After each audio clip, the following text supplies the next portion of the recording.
네, 오늘 제목은 착한 그리스도인이라는 제목으로 말씀을 같이 생각해 보려고 합니다. 제가 말씀을 시작하면서 몇 가지 내용을 말씀을 드릴 텐데요. 여러분은 거기에 몇 개나 해당하는지 한번 속으로 생각을 해보시기 바랍니다. 7가지를 말씀드릴 거예요. 첫 번째, 나는 남의 일을 잘 챙겨주고 도와준다. 두 번째, 나는 다른 사람의 일을 도와주지 못하면 미안한 마음이 든다. 세 번째, 나는 할 말을 못해서 나중에 후회할 때가 있다. 네 번째, 물건을 사라고 권하면 거절을 잘 못한다. 다섯 번째, 주위 사람들에게 내가 맞춰가면서 산다. 여섯 번째, 나는 남의 행동이나 말투에 쉽게 상처를 받는다. 마지막 7번째, 나는 친구에게 돈을 잘 빌려준다. 하나가 더 있으면 8번째, 나는 야단을 맞으면 주눅이 잘 드는 편이다. 자, 이제 8개 중에 나는 6개, 나는 7개, 나는 8개. 7개 이상이시면 여러분은 착한 아이 증후군일 확률이 높으신 분들입니다. 착한 아이 증후군. 착한 사람이 되기 위해 타인에게 인정받고 사랑받기 위해 버림받지 않기 위해 노력을 하는 아이들을 착한 아이 증후군에 걸렸다라고 한다고 합니다. 그러니 어떻게 살라는 거예요? 자신을 있는 그대로 보여주는 삶을 살아야 한다라는 것을 말하는 거죠. 그런데 제가 여기서 이런 생각이 들었어요. 그러면 우리는 착하게 살면 안 되는 걸까? 착하게 살면 안 되나요? 제가 이 생각을 하다가 오늘 본문을 통해서 한 사람의 이야기를 한번 보게 되었습니다. 오늘 그 사람을 한번 살펴보려고 합니다. 우리가 살펴봤던 사도행전 8장을 보면 스데반 집사가 순교를 당하고 난 후에 예루살렘에 있는 성도들이 큰 박해를 받게 되었습니다. 유대인들이 예수 믿는 사람들을 잡아 때리고 옥에 가두고 그 일로 인해서 많은 그리스도인들이 여러 지역으로 흩어지게 되었죠. 그리고 그 중에 어떤 사람들은 예루살렘에서 아주 먼 거리에 있는 다른 나라로까지 도망을 가게 되었습니다. 그것을 오늘 본문 19절 말씀을 보면 이렇게 기록을 하고 있습니다. 오늘 본문 19절입니다.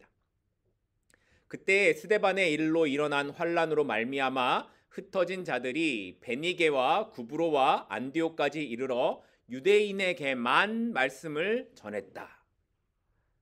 예루살렘에 있던 유대인들이 도망을 갔어요. 어디까지 갔냐면 베니게, 구브로, 안디옥까지 갔대요. 자, 그러면 여러분은 베니게, 구브로, 안디옥이 어딘지 짐작이 되십니까? 가보지도 않았는데 어떻게 알겠습니까?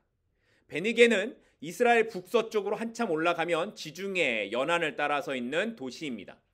성경에 여러분들이 한번 들어보셨을 법한 도시 이름이 나와요. 두로와 시돈. 들어보셨나요? 이 두로와 시돈 바로 옆에 있는 도시가 베니게입니다. 그리고 구브로는 지중해에서 세 번째로 큰 섬이라고 합니다. 지중해에 있는 섬이에요. 여기는 또 바나바의 고향이기도 했습니다.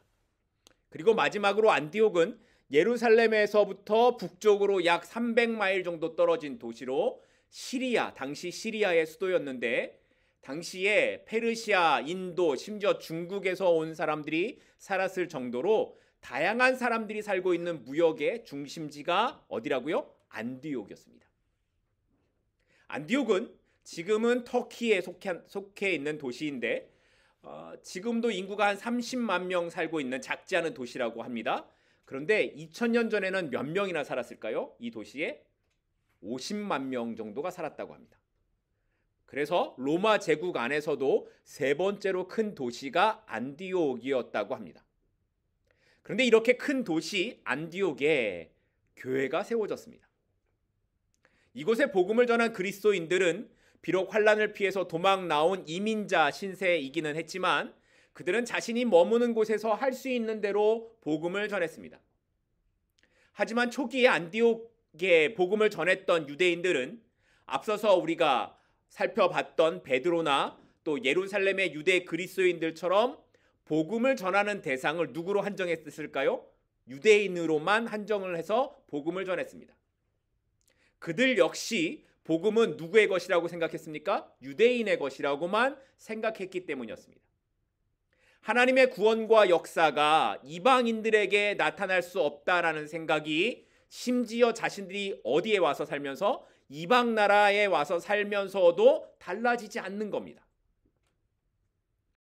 이들은 예수님께서 세리와 창녀들처럼 사람들이 죄인이라 부르고 부정하다고 여기는 사람들과 예수님이 함께 하셨음을 알고 있었습니다. 심지어 예수님께서 그들을 제자로 부르시기도 하시고 그 집에 구원이 임하였다라고 선언하신 것도 알고 있었습니다. 결정적으로 부활하신 예수님께서 제자들에게 마지막으로 하신 말씀이 뭐였습니까? 예루살렘과 유대에만 복음을 전하는 것이 아니라 어디까지요? 사마리아와 땅끝까지 복음을 전하라고 했던 것도 알고 있었습니다. 하지만 아는 것과 그렇게 사는 것은 전혀 다른 문제인 겁니다. 자신이 지금까지 살아왔던 삶의 방식을 말씀을 듣는 것 때문에 포기하는 것이 쉽지 않은 겁니다. 더구나 그렇게 했을 때에 베드로가 비난받았던 것처럼 사람들에게 자신이 비난을 받아야 한다라면 더더욱 쉽지 않은 일이었을 겁니다. 그런데 이 유대인들만 그럴까요? 우리도 그렇지 않습니까? 성도는 하나님의 말씀이 진리라는 것을 알고 믿는 사람들입니다. 하지만 저를 포함한 많은 그리스도인들은 알고 있는 그 말씀대로 살지 못합니다. 왜 그렇습니까? 내가 살아가던 대로 사는 것이 훨씬 더 편하기 때문입니다.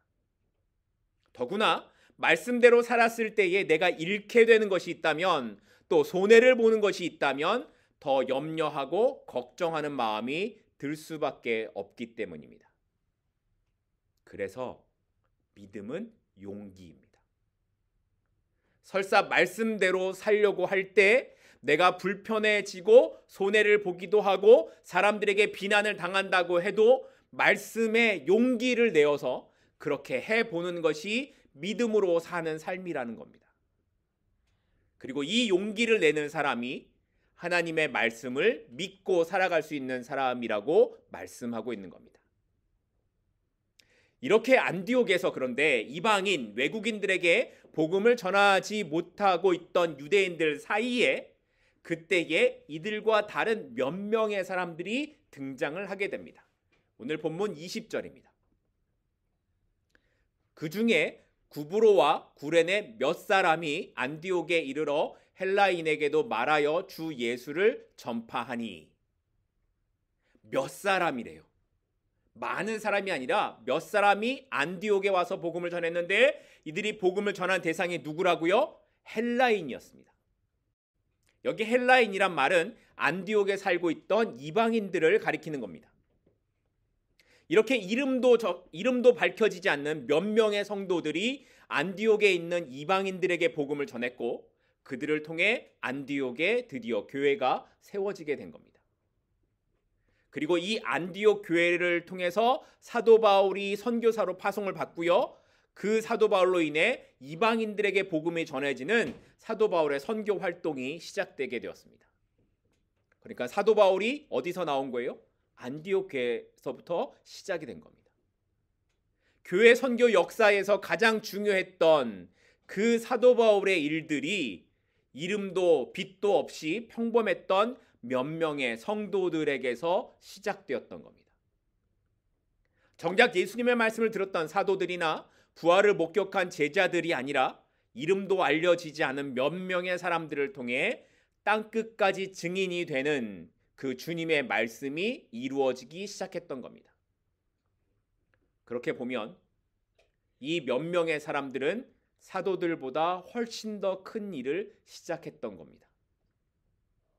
사실 우리가 전에 살펴봤던 에디오피아의 넷이나 고넬료와 같은 사람들은 이미 그 마음에 말씀에 대한 갈급함이 있었습니다. 이들은 이미 복음을 받아들일 마음이 있던 사람들이었습니다. 하지만 지금 안디옥에 있는 사람들은 전혀 상황이 달랐습니다. 앞에서 말씀드린 것처럼 안디옥은 당시에 무역의 도시였고 여러 나라 사람들이 와서 살고 있었습니다. 사람들은 아폴로 신을 비롯한 여러 자기의 신들을 섬기고 있었고 그러다 보니 사람들은 향락과 타락에 빠져 살아가는 것에 익숙해져 있었습니다. 그런데 이렇게 전혀 하나님을 알지 못하는 사람들에게 복음을 전했더니 그들 중에 예수님을 믿기로 결단하고 돌아서는 사람들이 있었다라는 겁니다. 이렇게 하나님의 나라는 역사 속에서 이름도 빛도 없이 살아가는 몇 명의 어떤 성도들에 의해서 전해져 가고 있는 겁니다. 우리가 교회에서 무슨 직분을 받았는가? 우리가 얼마나 유능한 사역자가 되어야 하는가로 복음이 전해지는 것이 아니라는 겁니다. 오히려 성경은 우리가 복음을 전하는 것 때문에 유명해지거나 사람들의 관심을 받게 되면 이미 그것이 그들의 상이 된다고 말씀하고 있습니다.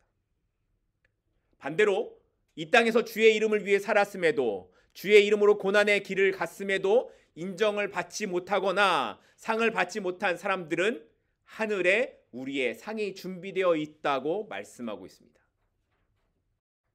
세상은 우리를 몰라준다고 해도 하나님께서 우리를 기억하십니다. 이름도 없이 빛도 없이 복음의 길을 살아간 사람들은 세상의 박수 대신에 하나님 나라에서 영원한 상을 받는 사람들이 되었습니다. 바라기는 저와 여러분에게 이 영원한 천국의 상급이 있기를 간절히 소망합니다. 비록 우리가 이 땅에서 이름이 없어도, 이 땅에서 누군가 나를 알아주지 않아도 내가 주의 길을 묵묵히 걸어간 것을 하나님이 아시기에 영원한 천국에 나를 위하여 예비하신 상급이 있음을 바라보시고 그 길을 끝까지 달려갈 수 있는 저와 여러분들이 되기를 소망합니다. 그런데 이렇게 안디옥이라는 도시와 복음의 연관성을 생각해 보면 사실 어떻게 안디옥에 사는 이방인들이 복음을 받아들이게 되었을까 사실 이해가 잘 되지 않습니다. 왜냐하면 당시 온 세계를 지배하고 있던 로마인들에 비하면 유대인들은 별 볼 일 없는 나라 사람들이었습니다. 유대인은 겨우 로마 제국 변방에 있는 작은 나라 사람들이었고 그곳에서도 가난한 시골 동네 갈릴리 목수 출신의 청년이 세상을 구원하는 구원자라는 것은 믿기 어려운 말이었습니다. 그런데도 이 안디옥에 있던 사람들이 이 유대인 예수의 이야기를 듣고 복음으로 받아들이게 되었다라는 겁니다. 어떻게 그럴 수 있었을까요? 여러분은 왜 그런 일이 일어났다라고 생각하십니까? 그 답을 오늘 본문 21절에서 이렇게 기록하고 있습니다. 오늘 본문 21절입니다. 주의 손이 그들과 함께 하심에 수많은 사람들이 믿고 주께 돌아오더라. 수많은 사람들이 믿고 주께로 돌아왔대요. 이유가 뭐라고요? 주의 손이 함께 하셨기 때문이라는 겁니다. 하나님께서는 안디옥의 이방인들에게 복음을 전하는 사람들을 그냥 알아서 해 이렇게 내버려 두지 않으셨습니다. 그들이 어떤 형태로든지 복음을 전할 때에 하나님의 손이 그들과 함께 하셨고 하나님의 손으로 인해 안디옥에 사는 이방인들이 예수님을 구주로 영접하는 일들이 일어났다라는 겁니다. 그들의 이름이 성경에 기록되지 않고 우리가 볼 때는 연약하고 보잘것없는 사람 같아 보여도 하나님의 손에 붙잡혀 살면 반드시 그 인생에 하나님의 역사가 나타나게 됩니다. 그래서 다윗도 이렇게 고백을 했어요. 시편 139편 8절과 10절입니다. 내가 하늘에 올라갈지라도 거기 계시며 스올에 내 자리를 펼지라도 거기 계시나이다. 내가 새벽 날개치며 바다 끝에 가서 거할지라도 거기서도 주의 손이 나를 인도하시며 주의 오른손이 나를 붙드시리이다. 주의 손이 나를 인도하시며 주의 손이 나를 붙드십니다. 다윗은 자신이 하늘 끝, 땅속 끝, 바다 끝에 머무는 순간이 오더라도 주의 손이 나를 붙잡아 주실 것이라는 믿음으로 살았습니다. 그는 언제나 하나님께서 나를 붙잡아 주신다라는 인식 때문에 끝없는 도망자의 삶을 살고 죽음의 길을 지나가는 순간에도 하나님을 잊지 않았습니다. 다윗이 고백하는 하나님의 손길은 이 세상 어디에 있어도 늘 지켜주시는 하나님의 은혜의 손길이었기 때문입니다. 하나님께서는 그렇게 우리가 알지 못하는 순간에도 우리를 붙잡고 계시며 우리가 기억하지 못하는 순간에도 우리를 기억하고 계십니다. 문제는 우리가 손을 내밀어 하나님의 손을 붙잡고 있는가 하는 것입니다. 다시 말해, 우리의 삶은 하나님의 손에 맡기고 살아가는 인생을 살아가고 있는가 하는 겁니다. 세상이 볼 때 우리의 모습이 보잘것없는 인생이어도 하나님의 손에 잡히면 그때부터 우리는 우리가 사는 인생이 아니라 누구와? 하나님과 함께하는 인생이 됩니다. 이걸 잘 보여주는 말씀이 한 군데 있어요. 출애굽기 4장 20절 말씀이에요. 출애굽기 4장 20절인데요.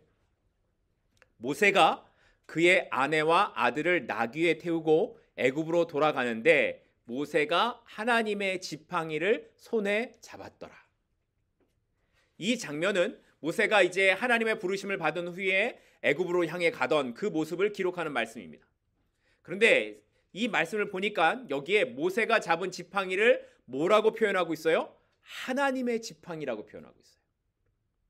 사실 이 지팡이는 모세가 40년 동안 미디안 광야에서 양들을 칠 때 가지고 있던 그냥 그 지팡이였습니다. 그런데 모세가 가지고 있었을 때는 그냥 막대기에 불과한 지팡이였는데 이게 하나님의 손에 잡히게 되니까 그 지팡이가 뭐가 된다고요? 하나님의 지팡이가 되었습니다. 그리고 모세가 그 지팡이를 들 때 이적이 일어나고 홍해가 갈라지는 일들이 일어나게 되었던 겁니다.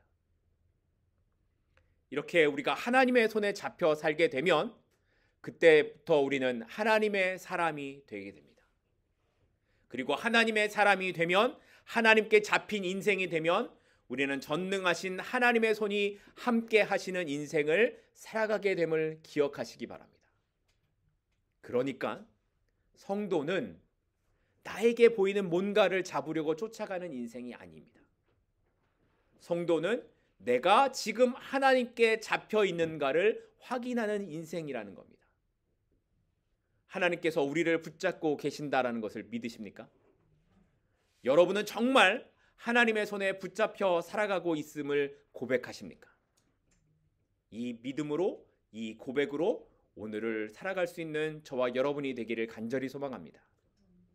이렇게 안디옥에서 많은 사람들이 이제 주께로 돌아왔다라는 소문이 어디까지 들려졌습니까?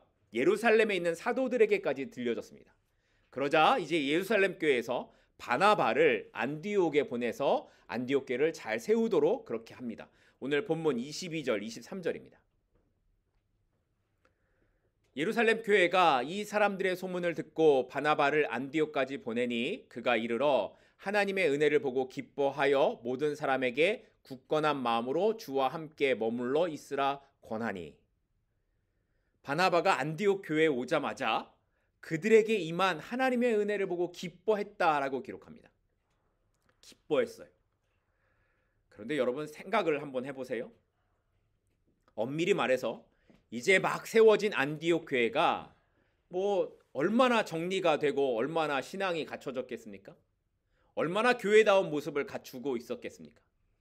아마도 허술한 모습이 많았을 것이고 이제 막 신앙을 갖기 시작했으니까 바나바의 눈으로 볼 때 부족한 모습들도 많이 보였을 겁니다. 하지만 바나바는 그들의 부족한 것보다 그들에게 임하신 뭘 봤어요? 하나님의 은혜를 봤습니다. 그리고 그것 때문에 기뻐했다라는 겁니다. 그리고 이제 바나바가 안디옥 교회에 있던 성도들에게 이렇게 권면을 합니다. 뭐라고 말하냐면 굳건한 마음으로 주와 함께 머물라. 굳건한 마음으로 주와 함께 머물라. 이 말을 좀 쉽게 말하면 흔들리지 않는 마음으로 주님께 꽉 붙어 있으라라는 말입니다. 어떤 일이 일어나도 절대로 주님에게서 떨어지지 않겠다라는 그 결심을 지켜나가라는 거였습니다. 바나바가 이런 권면을 했던 건 신앙을 지키는 삶이 어떤 것인지 너무나 잘 알고 있었기 때문이었습니다. 자신도 예수를 믿은 이후에 고난의 시간을 보내왔고 사람들이 또 어떻게 주님을 떠나가는지를 봤기 때문입니다. 더군다나 지금 안디옥에 있는 사람들은 기본적으로 율법이 뭔지 알고 있는 유대인도 아니었고 안디옥 도시는 많은 유혹과 우상 숭배가 가득한 곳이었기 때문입니다.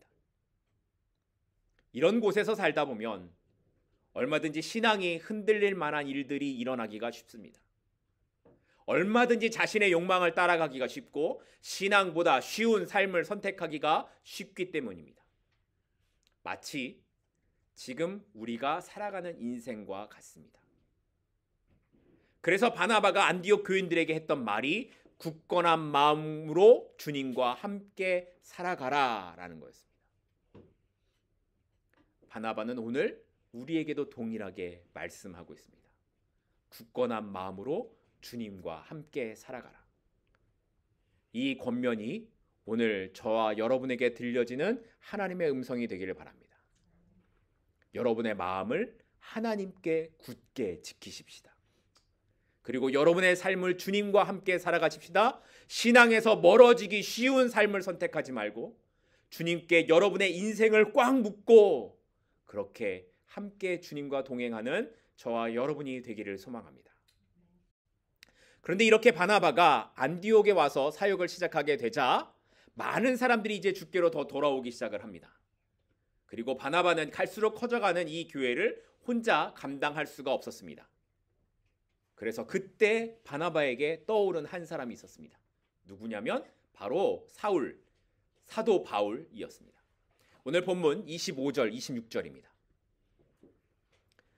바나바가 사울을 찾으러 다소에 가서 만남에 안디옥에 데리고 와서 둘이 교회에 1년간 모여 있어 큰 무리를 가르쳤고 제자들이 안디옥에서 비로소 그리스도인이라 일컬음을 받게 되었더라.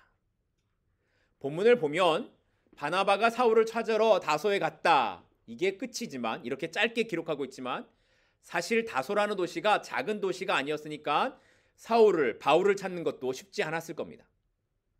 더구나 당시에는 안디옥에서부터 다소까지 가는 길이 상당히 힘든 길이었다라고 합니다. 안디옥에서부터 다소까지의 거리가 약 110마일 정도였는데 이 길에는 반드시 지나가야 하는 아마노스라는 산이 있었습니다. 이 산의 높이가 약 6,500피트라고 하니까 한국에 있는 제주도에 있는 한라산 정도 높이가 딱 이 정도라고 합니다. 그러니까 사울을 찾으러 한라산을 넘어가는 거죠. 바나바는 이렇게 힘든 길을 떠나서 사도 바울을 데리고 왔고 안디옥에서 함께 사람들을 가르쳤습니다.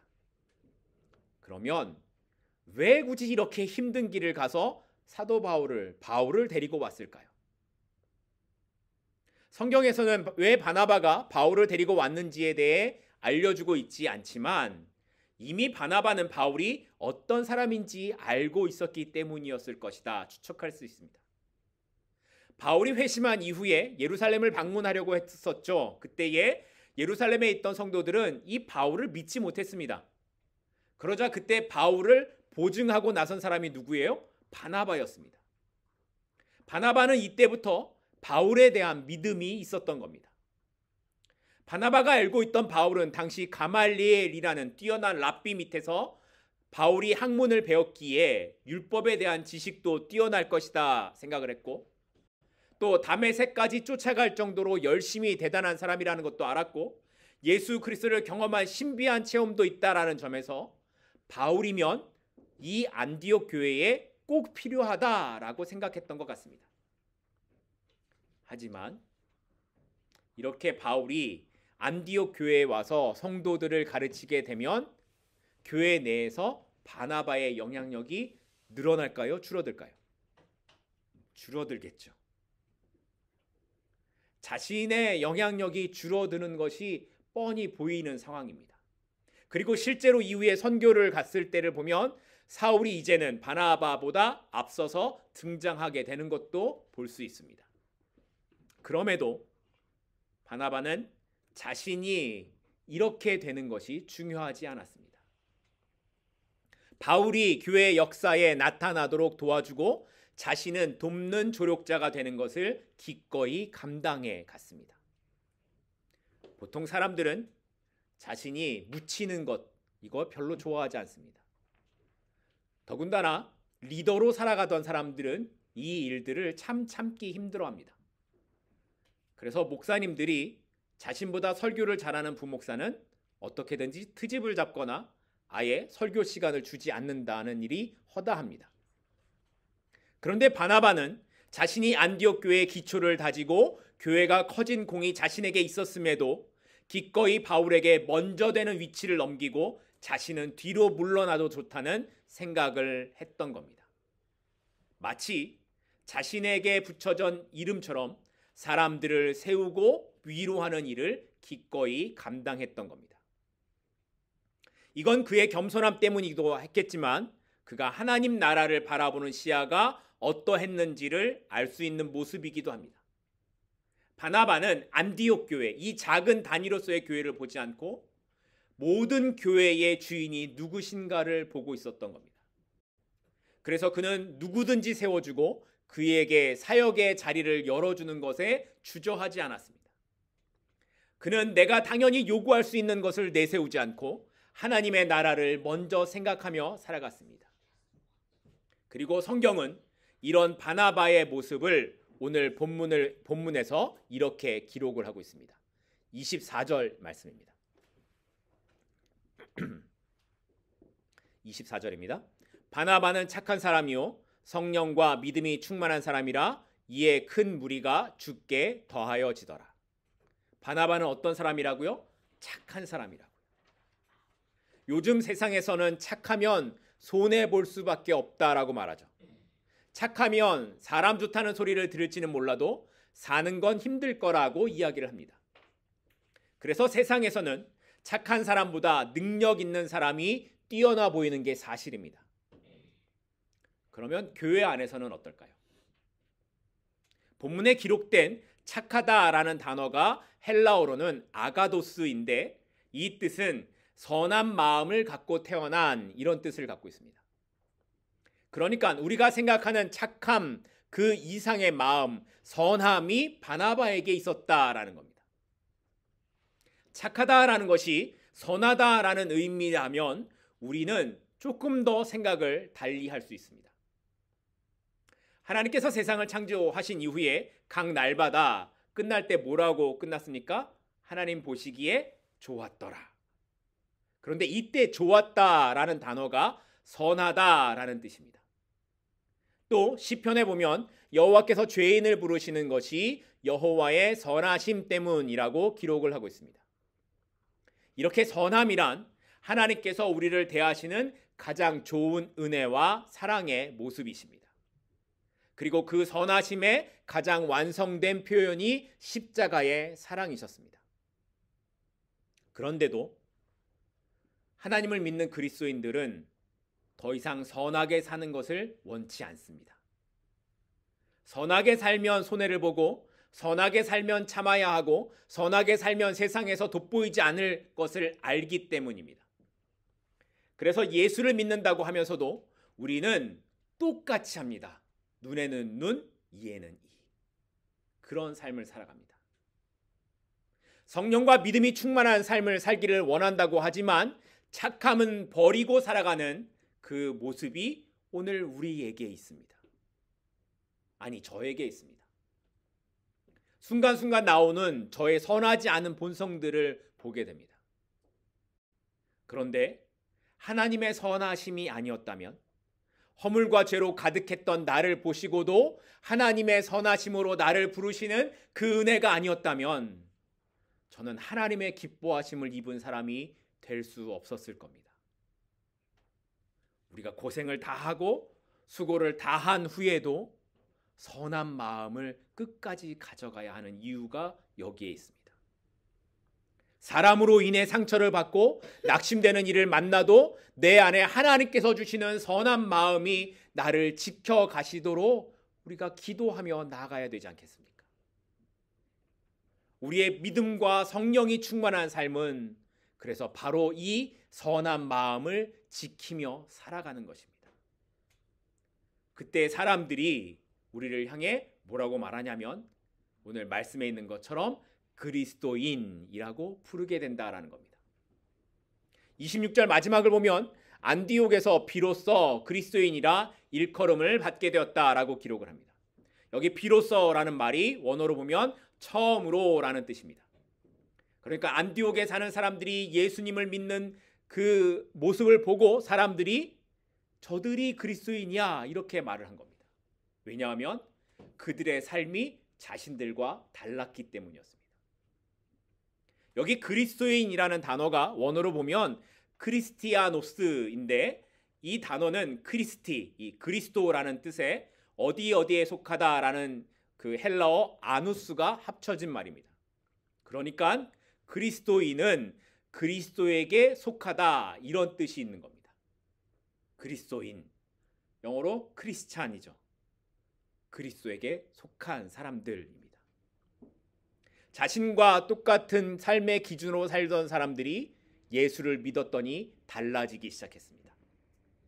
전에는 더 많은 것을 갖기 위해 살고 더 많은 즐거움을 쫓아서 살던 사람들이 이제는 자신이 누릴 수 있는 것을 포기하고 착하게 선하게 살아가는 겁니다.